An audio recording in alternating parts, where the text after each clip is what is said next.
Hello, hello. Hello, everyone. This is your podcast of mystery music, and I'm your host here where we discover different types of genres of music and go a little in depth about them. I'm your host, Raul. And this is Anaid with Emma Weiswart. All right. So before we get started, we'd like to show you guys, give you a little bit of a taste of the Brazilian funk genre. So we'll give you a small taste of this here. And what we're hearing right now is, It's MC Livinho, Tudo de Bom. all right, so here it is.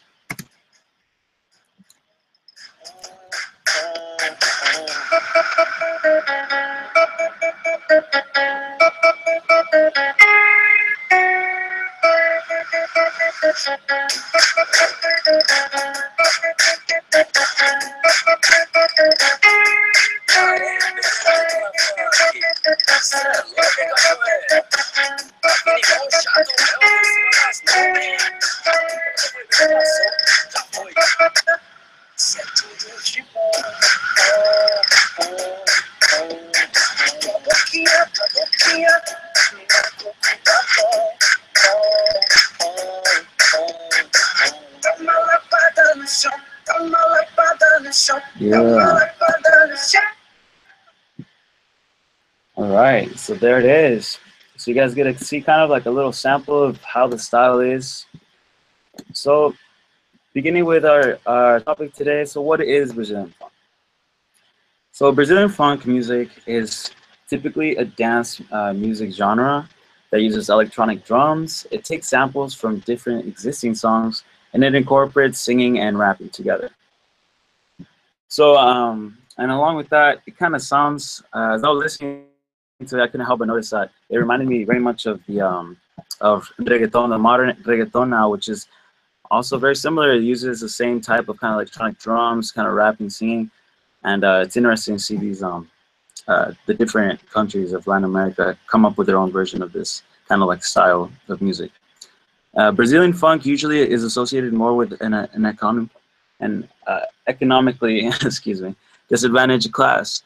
So it usually talks about the poor, rich type of deal, the struggles among those things, and therefore the genre has been overlooked over by some music lovers who haven't really taken it seriously because these things usually talk about the inner struggles within Brazil.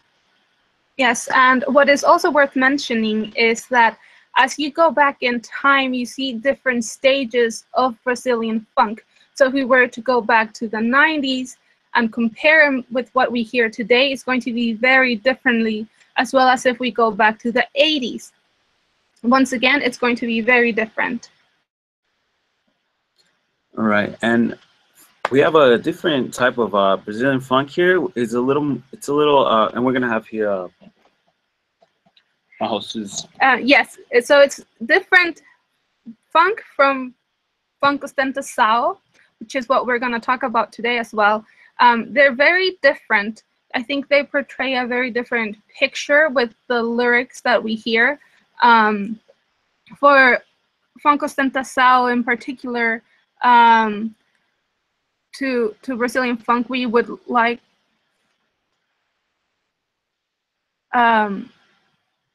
it's more of a thematic approach that focuses on rapping about money and material possessions, or about relative sexual prowess, or both. So it's Kind of similar to like the rap and old school rap, and how kind of talking about materialism and making it big, what it means in a consumer culture, what it means to money is correlated with success, and it's kind of seen the same here in Brazilian funk, as well as how we see in hip hop, how we see in reggaeton. It's always a battle of economic class and the differences between the poor and the rich, and the struggles within the poor. Yes, and once again, what it means to make it big today is very different from what it meant in the 90s.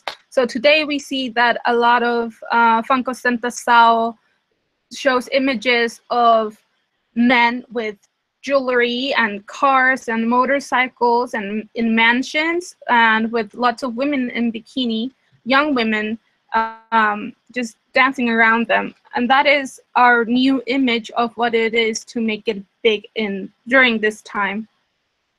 Correct.